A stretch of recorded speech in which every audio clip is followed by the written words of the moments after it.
In the Los Angeles boneyard, one building still stretches to the sky, a black cathedral, an incongruous structure in sprawl of barren wastelands and dead cities.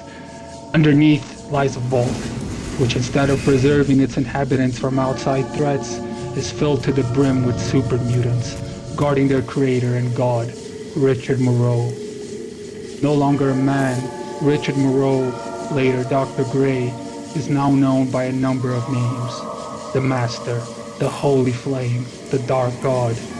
He plots one scheme after another, while his servants prepare super mutant hordes, which will one day, like a whip, fall on the backs of the surviving populace and force them to kneel to their new master, ushering in a new age without the division of race or class, an age without humans. At least they would, if the Vault Dweller had not ended the Master with either force or intellect. But was that the right thing to do? Did the Vault Dweller kill a mere deranged abomination, or the future of sapient life? Was the Master right, I ask you? He was murdered, butchered, and for what? For being a good doctor and trying to address a fatal disease? He diagnosed well the problems of the patient, and when he went to administer the good, albeit bitter cure, blam, shot in the head. Yes, shot in the head. That's the solution they offer you now, everywhere from coast to coast. Where's a problem, there's a bullet, and shortly, blam, it goes to the head.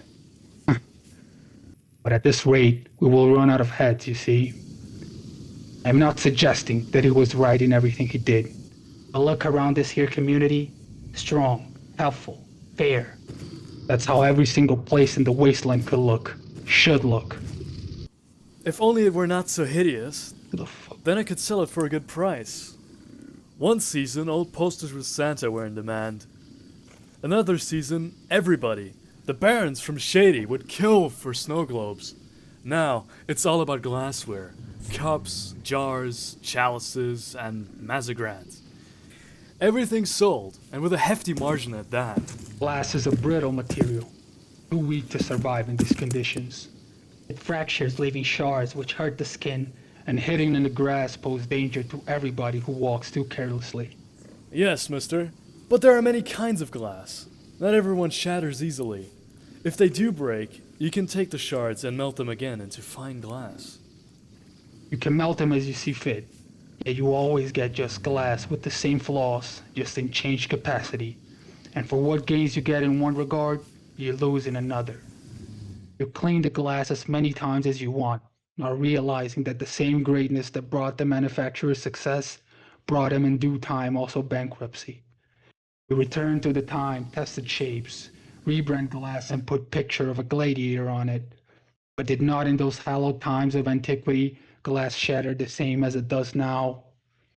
Or perhaps you coat it in steel, like you give it an armor. But who then can afford it? And when the first signs of tear show, are you going to invent new materials and techniques just to finally realize that the flawed thing is not worth the effort, or that there are not any more to be invented? I do not drink from any cups, glass or ceramic, steel or porcelain. I use my own hands, perfectly suited to the nature of this new world. We are gifted with these natural tools which are adequate to our bodies, our strength being theirs and our weakness being theirs, and nobody needs to pay to get them. A man who clings to the glass when he has these tools so close that they are part of his body is a fool, addicted to the past so much that he would rather drink from cracked glass which pierces his flesh and lets blood flow from his lips, rather than to admit that there is a solution right at hand. As great as these hands may be tools, it is crystal clear to me that any creature that can't grip a glass without crushing it will simply never see the light pouring onto the material. Consequently, they will never fulfill it. They will never color it with a full rainbow.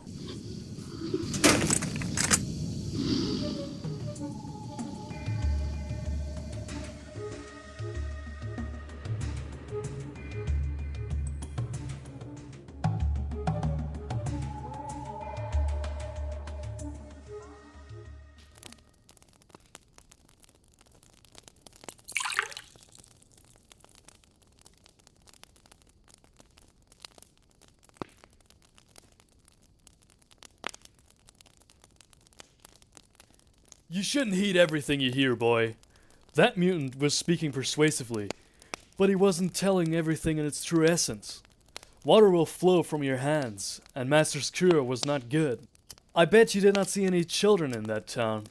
That's because super mutants can't have them. However great they are, in the end they will perish, and humans will persevere. Take a cup, don't be a fool. I don't see much difference between a cup made out of hands or any other kind. Essentially, they seem to me about the same. Men survive, mutants survive. Man mutant, it's all the same to me.